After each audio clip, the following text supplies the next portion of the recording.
എല്ലാ ഞങ്ങളെ ശ്രദ്ധിക്കുന്ന എല്ലാ മാന്യ പ്രേക്ഷകർക്കുമൊക്കെ കർത്താവായ യേശു ക്രിസ്തുവിന്റെ നാമത്തിലുള്ള സ്നേഹവന്ദനത്തെ അറിയിക്കുന്നു. അനുഗ്രഹിക്കപ്പെട്ട ഒരു ദൈവിക സന്ദേശം കർത്താവിന്റെ അഭിഷിക്തൻ പ്രിയ ദേവദാസൻ അജിത് മൈക്കിൾ കൂടി നമ്മൾ കേൾക്കുവാൻ നമ്മുടെ തീർന്നു. അല്ലെങ്കിൽ സ്വതന്ത്രം തന്നെ ദൈവം ധാരാളമായിട്ട് അനുഗ്രഹിക്കട്ടെ. എനിക്കത് വലിയ അനുഗ്രഹമായിരുന്നു, എന്നോടുള്ള ദൂതായിരുന്നു. അത് ഞാൻ ഏറ്റെടുക്കുവാൻ കൊണ്ട് നമ്മുടെ തീർന്നു. നിങ്ങൾക്കും അപ്രകാരമാണെന്ന് ഞാൻ പൂർണ്ണമായും വിശ്വസിക്കുന്നു. ഹല്ലേലൂയ. അദ്ദേഹത്തോടുള്ള എല്ലാ നന്ദിയും ആദരവും ഞാൻ ദൈവസന്നിധിയിലെ ദൈവസഭയെ അറിയിക്കുന്നു. ഹല്ലേലൂയ സ്തോത്രം. അതിന്റെ കാര്യമില്ല, കാരണം ഹല്ലേലൂയ സ്തോത്രം ഞങ്ങൾ അങ്ങനെ ഒരുമിച്ച് കർത്താവിന്റെ വേലയിൽ കർത്താവിന്റെ നാമത്തിന് വേണ്ടി നിൽക്കുവാൻ തക്കവണ്ണമുള്ള സാഹചര്യങ്ങൾ ജീവിതത്തിൽ ഉണ്ടായിട്ടുണ്ട്. ഹല്ലേലൂയ. ഇന്നും അങ്ങനെ ആയിരിക്കുന്നു. ഹല്ലേലൂയ സ്തോത്രം. അനേക സ്ഥലങ്ങളിൽ ഈ സുവിശേഷമായി കയറിയിറങ്ങി രാവും പകലുമില്ലാതെ ഓടി നടക്കുവാൻ സ്വർഗത്തിലെ ദൈവം കഴിഞ്ഞ കുറെ സന്ദർശനങ്ങൾ ഞങ്ങളുടെ ജീവിതത്തിൽ ഭാഗ്യം ചെയ്തു. അതൊക്കെ ഞങ്ങളുടെ ജീവിതത്തിൽ വലിയ ആനന്ദമായിരുന്നു, സന്തോഷമായിരുന്നു. അതിനൊന്നും ഞങ്ങൾ നഷ്ടമായി പോയിട്ടില്ല. അതിന്റെ ലാഭമായി തന്നെ ഞങ്ങളുടെ ജീവിതത്തിൽ ഇന്ന് അനുഗ്രഹമായി തീരുന്നു. തന്റെ വിവാഹമാണ് വരുന്ന ദിവസം. അതിന്റെ യശയ്യാപ്രവാചകന്റെ പുസ്തകം 26-ാം അധ്യായം 4-ാം വാക്യം. യശയ്യാപ്രവാചകന്റെ പുസ്തകം 26-4-ാം വാക്യം.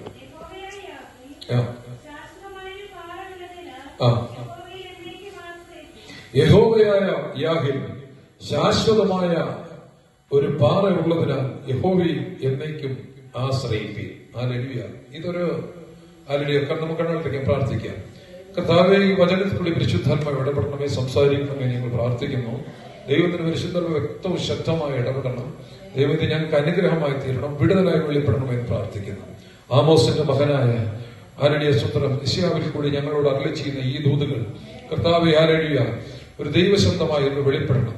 ക്രിസ്തുവിന്റെ ജനനത്തെ, മരണത്തെ, ഹല്ലേലൂയ പുനരാഗമനത്തെ കുറിച്ചെല്ലാം തന്നിൽ കൂടി പ്രവചിച്ചിട്ടുണ്ടെങ്കിൽ ആ പ്രവചന വാക്കുകൾ ഞങ്ങൾക്ക് ഇവിടെ ഒരു വലിയ ദൈവിക ദൂതുകളായി ഞങ്ങൾക്കൊരു വലിയ ശക്തിയായി അത് വെളിപ്പെടണം. കർത്താവ് അങ്ങനെ ചെയ്യുന്നതിനെ സ്വന്തം യേശുവിന്റെ നാമത്തിൽ തന്നെ ആമേൻ. ഹല്ലേലൂയ. 1 മുതൽ 39 വരെയുള്ള വാക്യങ്ങളിൽ നമ്മളിവിടെ കാണുന്നു BC 700 കാലഘട്ടത്തിലും അതിനുശേഷം 40 മുതൽ 60 വരെയുള്ള ആ അധ്യായങ്ങൾ 681 കാലഘട്ടത്തിലും ആമോസിന്റെ മകനായ യെശയ്യാ പ്രവാചകനിൽ കൂടി രേഖപ്പെടുത്തുവാൻ പ്രവചന പുസ്തകം തുടങ്ങുന്നത് യെശയ്യാ പ്രവാചകന്റെ പുസ്തകത്തിൽ കൂടിയാണ്. ഇതൊന്നും നിങ്ങളോട് വിശദീകരിക്കേണ്ട കാര്യമില്ല, നിങ്ങൾക്ക് വ്യക്തമായിട്ട് അറിയാം. ക്രിസ്തുവിന്റെ മരണപുനരുത്ഥാനത്തെ കുറിച്ചും ക്രിസ്തു അനുഭവിക്കുന്ന പീഡകളെ കുറിച്ചും ക്രിസ്തു ക്രൂശിക്കപ്പെടുന്നതിന് ഏകദേശം 700 വർഷങ്ങൾക്ക് മുമ്പ് പ്രവചനാത്മാവിൽ കർത്താവിന്റെ അഭിഷിക്തൻ ഈ ഓരോ കാര്യങ്ങളും ക്രിസ്തു അനുഭവിക്കുന്ന സകല പീഡകളും വ്യക്തമായി ഹല്ലേലൂയ തന്റെ പ്രവചനത്തിൽ കൂടി വെളിപ്പെടുവാൻ തക്കോടെ തീർന്നു. അത് നിറവേറുവാൻ തക്കോടെ തീർന്നു. ഹല്ലേലൂയ. വേദപുസ്തകത്തിലെ ഹല്ലേലൂയ സ്വന്തം ഒരു മിനി ബൈബിൾ എന്നറിയപ്പെടുന്നതായിട്ടുള്ള പ്രവചന പുസ്തകമാണ് യെശയ്യാ പ്രവാചകന്റെ പുസ്തകം. ആ പുസ്തകത്തിൽ ഇങ്ങനെ ഒരു വാക്യം, ഇതൊരു ഗീതമാണ്. ഹല്ലേലൂയ സ്തോത്രം. ഇതിൽ ഇങ്ങനെ ഹല്ലേലൂയ സ്തോത്രം എഴുതിയിരിക്കുകയാണ്. 26-4-ാം വാക്യത്തിൽ പറയും, യഹോവയാം യാഹിൽ ശാശ്വതമായ ഒരു പാറ ഉള്ളതിനാൽ അല്ലെങ്കിൽ യഹോവയിൽ എന്നേക്കും ആശ്രയിക്കും. ഹല്ലേലൂയ. യഹോവയിൽ ഒരു ശാശ്വത പാറയുള്ള, അതുകൊണ്ട് ഒരു ദിവസമോ 2 ദിവസമോ 1 മാസമോ 3 മാസമോ ആശ്രയിക്കുവാനല്ല, ജീവിതകാലം മുഴുവനും ആ ദൈവത്തിൽ ആശ്രയിച്ചാൽ നിനക്കും എനിക്കും ഉറപ്പുള്ളൊരു പാറ യാഹിലുള്ളതിനാൽ അവനിൽ ആശ്രയിച്ചാൽ നീ താണു വീണ് പോകാതെ നിലനിൽക്കുവാൻ തക്കവണ്ണം ഹല്ലേലൂയ സ്തോത്രം ദൈവത്തിന്റെ പ്രവൃത്തി വെളിപ്പെടുവാൻ തക്കവണ്ണം അത് തിരിച്ചറിഞ്ഞവർ ഹല്ലേലൂയ സ്തോത്രം വിടുവിക്കപ്പെടുവാൻ തക്കവണ്ണം തിരിച്ചറിഞ്ഞവരുടെ ജീവിതത്തിലെ സകല വിഷയങ്ങൾക്കും സ്വർഗം ആ വിഷയങ്ങൾക്കും പരിഹാരം കൊടുക്കുവാൻ തക്കവണ്ണം തീർന്നു. ഹല്ലേലൂയ സ്തോത്രം. ബൈബിളിലാകമാനം പഠിച്ചു നോക്കുമ്പോൾ കർത്താവിനെ കുറിച്ച് പല രീതിയിലും യഹോവയായ ദൈവത്തെ കുറിച്ച് പറയുന്നുണ്ട്. ഹല്ലേലൂയ സ്തോത്രം. സങ്കീർത്തനം 18:2 വായിച്ചു നോക്കിയാൽ ഹല്ലേലൂയ സ്തോത്രം അവിടെ പറയുന്നു, യഹോവയായ ദൈവം എന്റെ ശൈലമാണ്. ഒന്ന് ശൈലമാണ്, കോട്ടയാണ്, എന്റെ രക്ഷകനാണ്, എന്റെ ദൈവമാണ്. ഓ, അവിടെ പ്രധാനമായി പറയുന്ന ഒരു കാര്യമുണ്ട്, ഞാൻ ശരണമാക്കുന്ന ഹല്ലേലൂയ ശൈലമാണ്, കോട്ടയാണ്, ഇതൊക്കെയാണ്. ഓക്കെ, ഇതെല്ലാമാണ്. പക്ഷെ നമ്മൾ ശരണമാക്കേണ്ട അത് നമ്മുടെ കാര്യം, അത് നമ്മൾ ചെയ്യേണ്ടത്. മറ്റേതെല്ലാം ദൈവത്തിന്റെ കവറിങ്ങാണ്, ദൈവത്തിന്റെ സംരക്ഷണമാണ്. പക്ഷെ ശരണമാക്കേണ്ട ആരാണ്? നമ്മളാണ്. ഞാൻ ശരണമാക്കുന്ന എന്റെ പാറയും പരിചയും എന്റെ രക്ഷയായ കൊമ്പും എന്റെ ഗോപുരവുമാണ് എന്ന് പറഞ്ഞാൽ, നീ കർത്താവായ യഹോവയെ ശരണമാക്കുകയാണെങ്കിൽ, ആ പാറയാകുന്ന യഹോവയെ ശരണമാക്കുകയാണെന്നുണ്ടെങ്കിൽ, നിന്റെ കൊമ്പ് നിന്നെ തല ഉയർത്തി നിർത്തുവാൻ തക്കവണ്ണം പോരെ അവിടെ നിന്നില്ല ദൈവവാസനെ, നിന്നൊരു ഗോപുരമായി ഒരു കൊമ്പ്, ആരുടെ കൊമ്പിനേക്കാൾ ഉപരിയായി ഒരു ഗോപുരമായി നിന്നെ തല ഉയർത്തി നിർത്തുന്ന ഒരു സ്വർഗമുണ്ട്. കരങ്ങളെ ഉയർത്തി കർത്താവിനെ സ്തുതിച്ചാൽ ഹല്ലേലൂയ. ഈ കർത്താവിനെ ആശ്രയിച്ചാൽ നമ്മൾ തല കുനിയേണ്ടി വരത്തില്ലെന്നേ. ഹല്ലേലൂയ. നീ അറിയാതെ നിനക്കൊരു രക്ഷാകവചം, ഒരു പരിചയമായെന്ന് പറഞ്ഞില്ലേ, കോട്ടയെന്ന് പറഞ്ഞില്ലേ, ശൈലമാണെന്ന് പറഞ്ഞില്ലേ, അല്ല ഈ ദൈവത്തെ ശരണമാക്കി കഴിഞ്ഞാലുണ്ടല്ലോ, ഈ പാറയാം യഹോവയെ ശരണമാക്കി കഴിഞ്ഞാലുണ്ടല്ലോ, നീ അറിയാതെ നിനക്കൊരു കവചം രൂപപ്പെടും. ഹല്ലേലൂയ. നീ അറിയാതെ ഒരു കവചം നിനക്ക് രൂപപ്പെടും. ഹല്ലേലൂയ, സ്തോത്രം. എത്രയോ പേർ എത്രയോ ക്ഷണനേരത്തിൽ ഈ ഭൂമിയിൽ നിന്ന് മാറ്റപ്പെടുന്നു. ആ സാഹചര്യത്തിൽ നമ്മൾ മാറ്റപ്പെടാവുന്നതല്ലേ? വലിയ അപകടങ്ങൾ നമുക്ക് നേരിടാവുന്നതല്ലേ? പക്ഷെ നാം അറിയാതെ നമ്മെ സംരക്ഷിച്ച് അല്ലെ ഒരു കണ്ണിലെ കൃഷ്ണമണി പോലെ നമ്മളെ കരുതുന്ന ഒരു കർത്താവുണ്ടെങ്കിൽ അത് നമ്മുടെ ദൈവമാണ്. അതുകൊണ്ട് അവനെ നമ്മൾ ശരണമാക്കിയതിൽ നമ്മൾ അഭിമാനിക്കുകയും അവനിൽ നമ്മൾ ആനന്ദിക്കുകയും ചെയ്യണം. കരങ്ങളെ ഉയർത്തി അവനെ ശ്രദ്ധിച്ചാട്ടെ. ഹല്ലേലൂയ. 1 ശമൂവേൽ ഹല്ലേലൂയ സ്തോത്രം 2-ാം അധ്യായത്തിന്റെ 2-ാം വാക്യം ഒന്ന് വായിച്ചാട്ടെ. ഹല്ലേലൂയ സ്തോത്രം. യഹോവയെ പോലെ പരിശുദ്ധന ഹല്ലേലൂയ സ്തോത്രം ആയവൻ വേറെ ഒരുവൻ പോലുമില്ല. ഹല്ലേലൂയ. അത് കഴിഞ്ഞ് പറയുന്ന ഒരു ഭാഗം വായിച്ചാട്ടെ. നമ്മുടെ ദൈവത്തെ പോലെ ഒരു പാറയും. കരങ്ങളെ ഉയർത്തി കർത്താവിനെ സ്തുതിച്ചാൽ വേറെ ആരും ഇല്ലെന്ന് ഈ ഭൂമിയിൽ. ഇതുപോലെ ആശ്രയിക്കാൻ പറ്റിയൊരു പാറ വേറെ ഇല്ലെന്ന്. നീ എവിടെ ഏത് കാതങ്ങൾ നടന്ന് എങ്ങനെയൊക്കെ എവിടെയൊക്കെ സഞ്ചരിച്ചാലും ഇതുപോലെ ആശ്രയിക്കാൻ പറ്റിയൊരു പാറ വേറെ ഇല്ല. Hallelujah, hallelujah. ഈ പാറയ്ക്ക് ഒത്തിരി പ്രത്യേകതകളുണ്ട്. ഹല്ലേലൂയ, സ്തോത്രം. ഈ പാറ നിനക്ക് ഉറപ്പുള്ളൊരു പാറയാണ്. പക്ഷെ ഈ പാറ നിനക്ക് വേണ്ടി പിളർന്നൊരു പാറയാണ്. ഈ പാറ നിനക്ക് വേണ്ടി പിളർന്നൊരു പാറയാണ്. കായശ മകളെ ഒരു പാട്ടുണ്ടല്ലേ, പിളർന്നതാ പാറേ നിന്നിൽ ഞാൻ അറിയട്ടെ എന്റെ സങ്കേതമേ. അല്ലേ? അല്ലേ? നമുക്ക് വേണ്ടി കാൽവരി കൊലക്കളത്തിൽ പിളർന്നൊരു പാറയുണ്ടെങ്കിൽ, ആ ശരീരമാകസകലം ഇഞ്ചിഞ്ചായി നുറുക്കപ്പെട്ടൊരു പാറയുണ്ടെങ്കിൽ, അത് എനിക്കും നിനക്കും വേണ്ടി പിളർന്നൊരു പാറയാണ്. ആ പാറ ഒന്ന് പിളർന്നത് കൊണ്ടാണ്, നമുക്ക് വേണ്ടി തകർക്കപ്പെട്ടത് കൊണ്ടാണ്. ഹല്ലേലൂയ, സ്തോത്രം. ഇന്ന് ഞാനും നീയും ഈ രക്ഷയുടെ സന്തോഷം അനുഭവിക്കുന്നത്. ഈ ക്രിസ്തുവിനെ, ഈ യഹോവയായ ദൈവത്തെ ശരണമാക്കുവാൻ ഒരു ഭാഗ്യം നമുക്ക് ലഭിച്ചത്. ഹല്ലേലൂയ. ഈ രക്ഷകനെ തേടി എത്തുവാൻ, ഈ രക്ഷകനെ ഒന്ന് കാണുവാൻ ഒരു ഭാഗ്യം നമുക്ക് ലഭിച്ചത് ഒരു പാറ നമുക്ക് വേണ്ടി പിളർന്നത് കൊണ്ടാണ്. ഹല്ലേലൂയ. 200 വർഷങ്ങൾക്ക് മുമ്പ് എഴുതി വെച്ചിരിക്കുക ദൈവദാസനെ, യഹോവയിൽ ഒരു പാറ. കേട്ടോ? ഹല്ലേലൂയ. ഞാൻ യഹോവയെ നാമത്തെ ഘോഷിക്കും.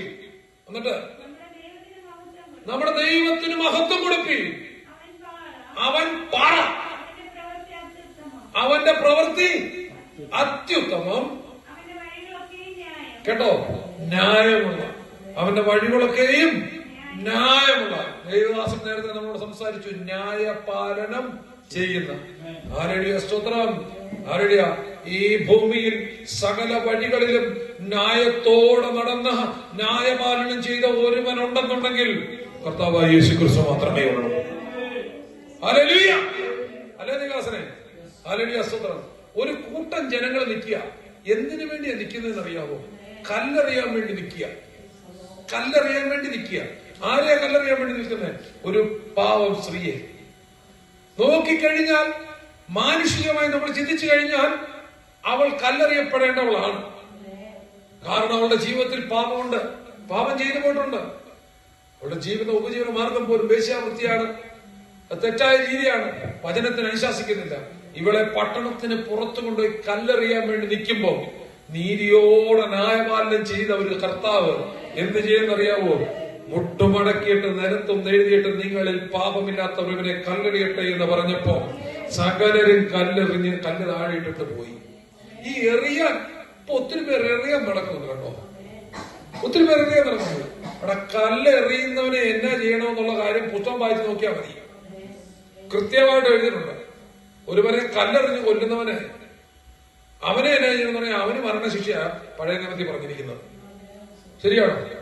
അല്ല, ഈ എറിഞ്ഞവനാരും പുണ്യാളന്മാരല്ലായിരുന്നു, ഒരുത്തന്റെ പേരും വിശുദ്ധിയില്ലായിരുന്നു. ആരുടെ സ്വതന്ത്രം ഒരുത്തൻ പോലും ഇല്ലെന്ന്, തൊട്ടെടുക്കാൻ പോലും ഇല്ലായിരുന്നു പറഞ്ഞ പോലെ ഒരുത്തൻ പോലും ഇല്ലായിരുന്നു. തിരിച്ചു നോക്കിക്കഴിഞ്ഞാൽ ഒറ്റയെടുത്തിന് അഡ്രസ് പോലും കണ്ടില്ല. ആരുടെ സ്തോത്രം!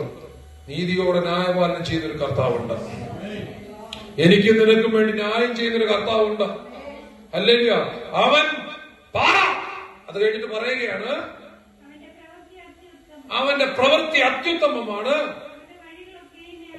അവന്റെ വഴികളൊക്കെയും ന്യായമാണ്, അവൻ വിശ്വസ്തതയുള്ള ദൈവം, വ്യാജമില്ലാത്തവൻ, നീതി നേരും. ഇതുപോലൊരു ദൈവം വേറെ ഉണ്ടോ? നീതിയും നേരുമുള്ള. ഹല്ലേലൂയ. നമ്മൾ കണ്ടെത്തിയേക്കുന്ന ദൈവം എന്ന് പറഞ്ഞു കഴിഞ്ഞാൽ നീതിയുള്ള ദൈവം, നേരുള്ള ദൈവം, ന്യായമുള്ള ദൈവം. ഇതിനെ കുറിച്ച് പറയാൻ നാള് പോലെ കേട്ടോ. ഹല്ലേലൂയ. സ്തോത്രം. അങ്ങനെ ഒരു പാറയെ നാം ആശ്രയം വെച്ചിരിക്കുന്നത്, അങ്ങനെ ഒരു പാറയാ നമ്മൾ ആശ്രയം വെച്ചിരിക്കുന്നത്. നമ്മൾ താണു വീണ്ടും പോകുവാൻ ദൈവം സമ്മതിക്കത്തില്ല കേട്ടോ.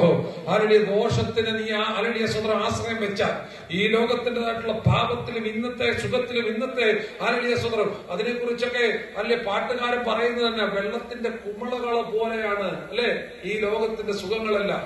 അത് നിന്നെ മാടി മാടി വിളിക്കുന്നുണ്ട്. ആ കുമളകളൊക്കെ, കുമള എത്ര നേരം നിൽക്കും? എത്ര നേരം നിൽക്കും? പറമക്കളെ, കുമളയ്ക്ക് ആയുസ് വളരെ കുറവാണ്. ഒരു കാറ്റൊന്ന് ആഞ്ഞടിച്ചാൽ ആ കുമള അന്നേരം പൊട്ടിപ്പോകും. ആരുടെ സ്വതന്ത്ര ഈ ലോകത്തിന്റെ മായ സുഖങ്ങളെല്ലാം ഉണ്ടല്ലോ, ഒരു കുമള പോലെ നിൽക്കുമ്പോൾ നേരുള്ള നീതിയുള്ള ന്യായത്തോടെ വിശ്വസ്തയോടെ ആയിരിക്കുന്ന ഒരു ശാശ്വതമായ പാറയുണ്ടെങ്കിൽ അത് ക്രിസ്തുവാണ്. ആ ക്രിസ്തുവിൽ നിന്ന് നീ ഒരു കാലത്തും വഴുതി വീഴുവാൻ ആ ദൈവം സമ്മതിക്കത്തില്ല. നീ ആരുടെ പൊട്ടി തകർന്നു പോകുവാൻ അവൻ സമ്മതിക്കത്തില്ല. ആരുടെ ആ പാറയിൽ നിൽക്കുന്ന നീ ഉയർന്നു തന്നെ നിൽക്കുവാൻ ഇടയാക്കിയിരുന്നു. കരങ്ങളെ സ്തുതിച്ചാട്ടെ. ഇതിലെ ആശ്രയം നമ്മൾ തെരഞ്ഞെടുക്കണം. നമ്മുടെ മുമ്പിൽ ഇതെല്ലാം ഉണ്ട്, പക്ഷെ നമ്മൾ തെരഞ്ഞെടുക്കണം.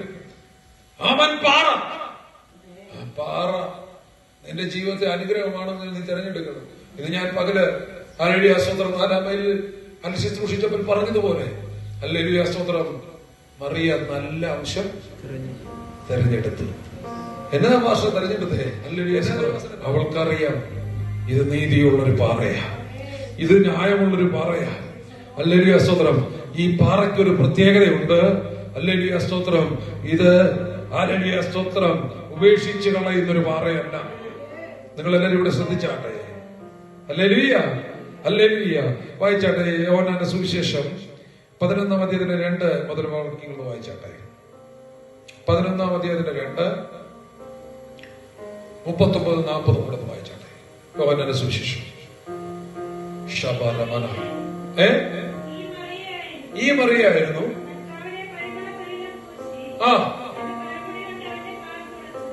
മതി. ഈ മറിയായിരുന്നു കർത്താവിന്റെ പരിമള തൈലം പൂശിയിട്ട് തന്റെ തലമുടി കൊണ്ട് കർത്താവായ യേശു ക്രിസ്തുവിന്റെ കാലിനെ തുടച്ചത്. 39-40 വായിച്ചെടുത്തു. കല്ല് നീക്കുവീരെന്ന് യേശു പറഞ്ഞു. മരിച്ചവന്റെ സഹോദരിയായ മാർത്ത കർത്താവേ നാറ്റം വെച്ച് തുടങ്ങി. ഈ കുടുംബത്തിന്റെ പ്രത്യേകത എന്നാന്നറിയാം? ഹല്ലേലൂയ. നല്ലൊരു പാറയെ തെരഞ്ഞെടുത്താലും ഹല്ലേലൂയ സ്തോത്രം. വിശ്വസ്തനായ, നീതിയുള്ള, ന്യായമുള്ള, സ്നേഹമുള്ള ഒരു ക്രിസ്തുവിനെ സ്നേഹിച്ചു. ഹല്ലേലൂയ സ്തോത്രം. ഈ കുടുംബം അവനെ അധികമായി സ്നേഹിച്ചു. തിരിച്ചും ആ യേശു ക്രിസ്തു ആ കുടുംബത്തെ സ്നേഹിച്ചു. പക്ഷെ ആ വീട്ടിൽ ഒരു കണ്ണീരിന്റെ അനുഭവം കടന്നു വന്നു. എന്താണെന്ന് നമുക്ക് എല്ലാവർക്കും അറിയാം. ഹല്ലേലൂയ, തന്റെ പ്രിയ സഹോദരനായിട്ടുള്ള ലാസർ മരിച്ചു പോകാൻ തക്കോടെ തീർന്നു. മരിച്ചു പോയി കഴിഞ്ഞപ്പോൾ ഇവിടെ സംഭവിച്ചൊരു കാര്യമുണ്ട്. ഹല്ലേലൂയ, സ്വതന്ത്രം. അവനെന്ത് ചെയ്തു? അടക്കം ചെയ്തു. അന്നത്തെ കാലത്തെ കല്ലറകൾ എന്ന് പറഞ്ഞാൽ ഒരു ഗുഹയാണ്. ആ ഗുഹയുടെ മുമ്പിൽ ഒരു പാറ കൊണ്ടുവന്ന് ഉരുട്ടി അങ്ങ് വെക്കും. ഹല്ലേലൂയ, സ്വതന്ത്രം. ആ പാറ കൊണ്ടുവന്ന് ഉരുട്ടി വെക്കും. ഹല്ലേലൂയ, സ്വതന്ത്രം. ഇപ്പൊ നോക്കുമ്പം ഈ വീടിന്റെ മുമ്പിൽ യഹൂദന്മാർ കൂടിയിരിക്കുമ്പോൾ, ഹല്ലേലൂയ, സ്വതന്ത്രം, അവരുടെ ദുഃഖത്തിന്റെ തളം കെട്ടി നിൽക്കുന്ന അനുഭവത്തിൽ അങ്ങോട്ട് നോക്കുമ്പോൾ, ഹല്ലേലൂയ, സ്വതന്ത്രം, ലാസറിന്റെ അടയപ്പെട്ടതായിട്ടുള്ള കല്ലുരുട്ടി വെച്ചതായിട്ടുള്ള ഹല്ലേലൂയ കല്ലറയാണ്. 4-ാം ദിവസമായപ്പോൾ മാർത്ത പറയുകയാണ്, യേശു കടന്നു പറയുകയാണ്, നാറ്റം വെച്ച് തുടങ്ങി. പക്ഷേ തുടർന്നുള്ള വചനം വായിക്കുമ്പോൾ നമുക്കറിയാം, ഈ പാറയെ ക്രിസ്തു ചെന്നിട്ട് പറയുക, ഇതിനെ ഉരുട്ടി മാറ്റ്. ഹല്ലേലൂയ. ഈ പാറ ജീവനുള്ള പാറയാ. ഈ പറയുന്ന പാറ ജീവനുള്ള പാറയാ. ഏത് അടിയതിനെയും ഏത് നാറ്റം വെച്ചതിനെയും ജീവൻ വെൽപ്പിക്കുവാൻ ശക്തമായിട്ടുള്ള, അല്ലെങ്കിൽ ഞാൻ തന്നെ വഴിയും സത്യവും ജീവനും എന്ന് അരുളി ചെയ്ത ഒരേ ഒരു പാറയായ ക്രിസ്തു പറയുക, അത് ഉരുട്ടി മാറ്റ്. ലാസറിനെ കെട്ടുകളഴിക്കുക, ലാസറെ പുറത്തു വാ എന്ന് പറഞ്ഞപ്പോൾ കെട്ടുള്ളവനായിട്ട് പുറത്തു വന്നവൻ കെട്ടഴിയപ്പെട്ടവനായിട്ട് യേശുവിന്റെ അടുക്കിലേക്ക് വന്നെങ്കിൽ, ഞാൻ പറയട്ടെ ദൈവമക്കളെ, ഈ പാറ, ഈ ക്രിസ്തുവാകുന്ന പാറ നിന്റെ ജീവിതത്തിൽ ഹല്ലേലൂയ സ്വതന്ത്രം അസ്തമിച്ചെന്ന് പറഞ്ഞുകൊണ്ട് ഈ ലോകം ചിലത് ഉരുട്ടി വെച്ചിട്ടില്ലേ? നാറ്റം വെച്ചിട്ടില്ലേ? ഹല്ലേലൂയ. ഇനി ഒരിക്കലും ഇത് പുറത്തു വരത്തില്ലെന്ന് പറഞ്ഞുകൊണ്ട്, ഹല്ലേലൂയ, നിന്റെ സ്വപ്നങ്ങൾക്കും നിന്റെ ഹല്ലേലൂയ പ്രതീക്ഷകൾക്കും എല്ലാം ഭംഗം വരുത്തിക്കൊണ്ട്, ഹല്ലേലൂയ, അതിന് അവസാനത്തെ മുദ്രയെ കുത്തി വെച്ചിട്ടില്ലേ? എന്നാൽ എന്നോട് പരിശുദ്ധാത്മാവ് ദൂത് പറയുക, ഹല്ലേലൂയ, നിന്റെ വിഷയത്തിന് മറുപടി വരാൻ പോവുകയാണ് കേട്ടോ. നിന്റെ കണ്ണുനീരിന് മറുപടി വരാൻ പോവുകയാണ് കേട്ടോ. ഹല്ലേലൂയ, സ്തോത്രം. മനസ്സലിവുള്ള ഒരു ദൈവം നിന്റെ കൂടെ കടന്നു വന്ന് നിന്നോടൊപ്പം കരഞ്ഞ് നിന്റെ വിഷയത്തെ അവനെ, ഹല്ലേലൂയ, സ്തോത്രം, ഏതൊക്കെ വാക്കിനാലാണോ ഈ ഭൂമിയിലെ സകലത്തെ ഉളവാക്കിയ സൃഷ്ടിപ്പിന്റെ ആധാരമാക്കിയ ആ ദൈവത്തിന്റെ ശബ്ദം ആ പാറയിൽ നിന്ന് വെളിപ്പെടുമ്പോൾ, ഹല്ലേലൂയ, സ്തോത്രം, ഉരുട്ടി വെച്ച കല്ലുകൾ മാറി ജീവനുള്ളവൻ പുറത്തു വരുവാൻ തക്കവണ്ണം. ഹല്ലേലൂയ. കരങ്ങളെ ഉയർത്തി കർത്താവിനെ സ്തുതിച്ചാൽ